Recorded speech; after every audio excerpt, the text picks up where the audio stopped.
Assalamualaikum warahmatullahi wabarakatuh dan salam sejahtera.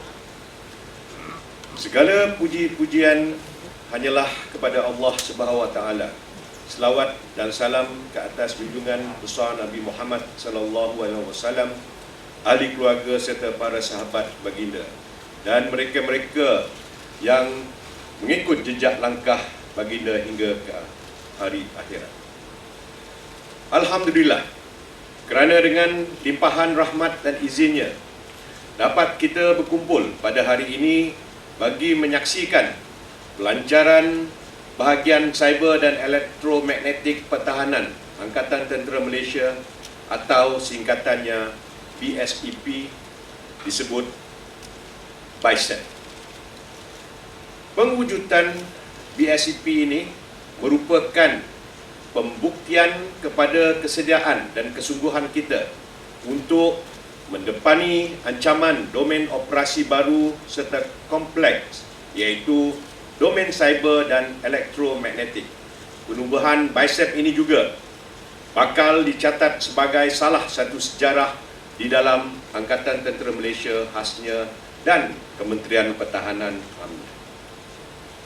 Terlebih dahulu, saya ingin mengucapkan ribuan terima kasih kepada pihak pengajur kerana sudi mengundang saya untuk menjadi sebahagian daripada sejarah ATM ini. Setinggi-tinggi penghargaan juga kepada semua pihak di atas sokongan dan kerjasama padu yang telah diberikan dalam merealisasikan penubuhan BICEP ini. Semoga segala usaha ini akan diberkati, diberikan kemudahan serta mencapai objektif murni yang kita hasratkan, insya-Allah. Para hadirin yang dihormati sekalian, selaras dengan intipati perintah ulung saya mempaksikan Kertas Putih Pertahanan serta 4D MAF pada hari ini. Kita akan membuktikan bahawa hasrat untuk menubuhkan BICEP ini bukanlah suatu yang retorik, namun ianya merupakan janji dan komitmen kita semua. Secara amnya, BICEP akan bertindak sebagai leading agency di peringkat ATM dan Kementerian Pertahanan dalam mengkoordinasikan semua perkara berkaitan domain cyber dan elektromagnetik. Dengan ini, aspek command and control BICEP akan dilihat lebih tersusun, terkawal dan dapat berjalan dengan lebih lancar kerana semua pelaksanaan aktiviti domain cyber elektromagnetik ini akan dipusatkan di bawah satu naungan sahaja. Namun begitu, perlu saya ingatkan bahawa organisasi baharu ini masih lagi di peringkat infant stage. Kita perlu akur bahawa perjalanan kita masih jauh dan masih banyak lagi ruang yang perlu dan boleh ditambah baik.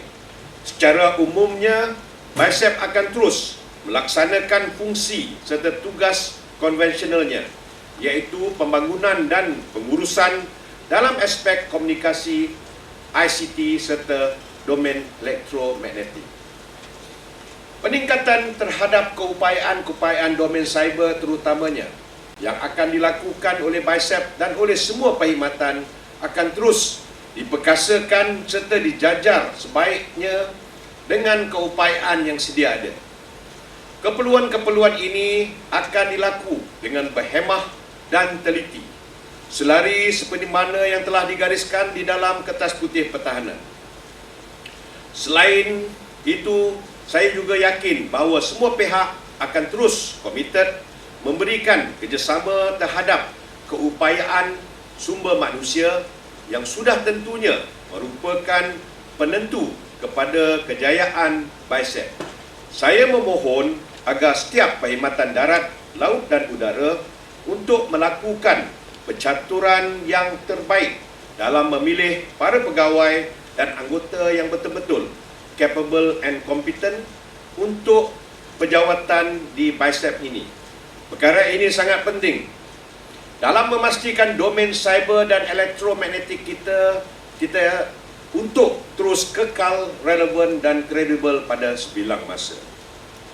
Pada hadirin yang dihormati sekalian, Bagi menangani ancaman daripada domain cyber dan elektromagnetik ini, ATM tidak mampu untuk melakukannya secara bersendiri.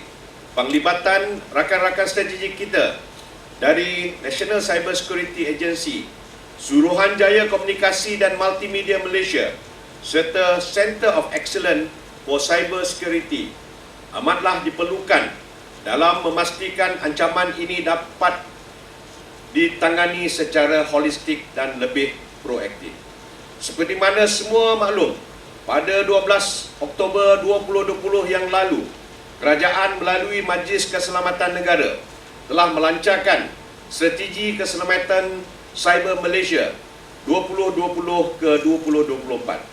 ATM secara dasarnya turut bertanggungjawab untuk mendukung tongkak utama yang telah dinyatakan di dalam strategi tersebut, iaitu pertamanya berkaitan tadbir urus dan keselamatan cyber negara. Kedua adalah berkaitan penguatkuasaan perundangan jenayah cyber. Seterusnya merupakan keupayaan dan kemahiran pakar cyber, dan akhirnya adalah kerjasama strategik antarabangsa.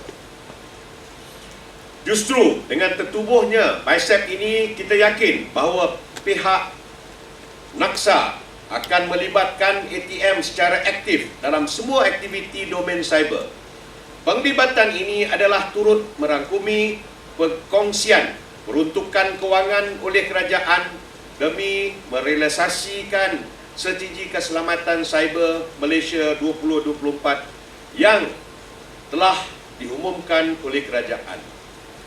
Tuan-tuan dan puan-puan sekalian, kita masih semakin arif bahawa teknologi advancement di dalam dunia komunikasi tanpa sempadan secara tidak langsung boleh merapuhkan pertahanan dan keselamatan negara. Ancaman luaran adalah sesuatu yang boleh ditafsir berdasarkan landscape politik serantau dan global. Namun, ketika kita sedang mengukuhkan pertahanan ancaman luaran, kita boleh menjadi leka dan alfa untuk menguatkan keupayaan pemantauan serta perlindungan daripada ancaman dalaman. Ancaman dalaman ini mungkin boleh berpunca daripada kecuaian ataupun eksploitasi oleh pihak lain yang ingin mengambil kesempatan dari sebarang situasi.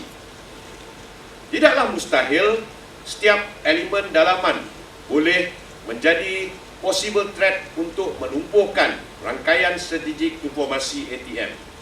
Justru kita perlu simulasikan pelbagai senario yang boleh menjadi ancaman supaya kita bersedia menghadapinya dengan keupayaan yang kita bangunkan.